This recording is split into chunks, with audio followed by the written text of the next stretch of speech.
Clink, State College Now. Yeah, you know what I mean? Yeah. Like, and then it'll come up and be like State College Now, and then it'll come into like our intros and whatever.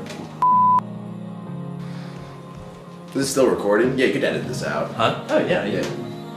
I may take a paragraph from one and put the other one in. Like, you can always have like a little intermediate. Yeah. Sorely. Yeah, like sorely. Not sorely. Think of being sore. Yeah. No. I think that overall we do pretty well.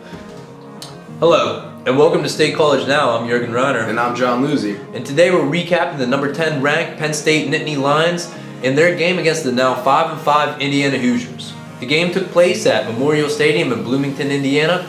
And let's start off by saying I think we could interpret this game a few ways. But before I do, I'd like to hear some of your thoughts, John.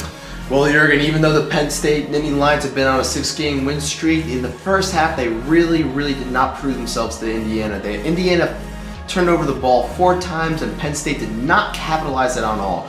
But however, in the second half though, the Penn State really showed themselves as the true Nittany Lions.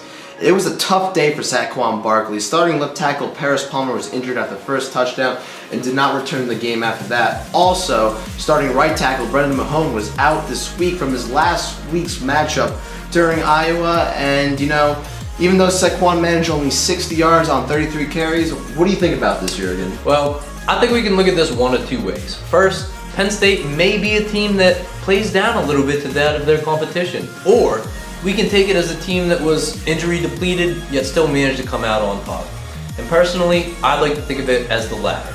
And I will say that even though we had less yards, less first downs, and a worse third down conversion rate than that of Indiana, there were still some individuals who really proved themselves today. And I'd like to hear what you think about Trace's performance during this game. Well, I think Sorley had a great first quarter touchdown run with that 10-yard run that really put him off. But, you know, I think the ankle injury really started to show its ugly face, though.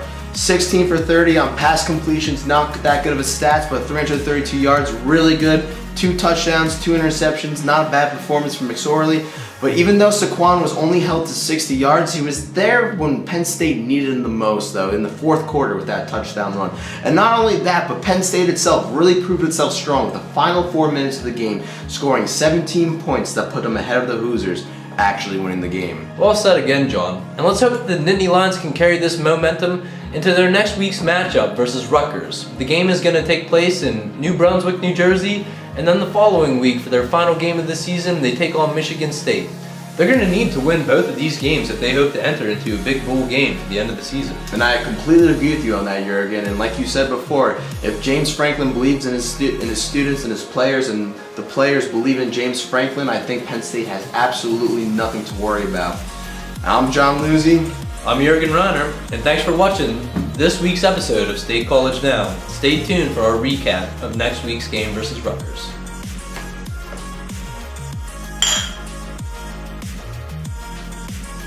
That was the best one. That was the best one. Yeah, we gotta cut it at that. We're good. We're good. We're really good.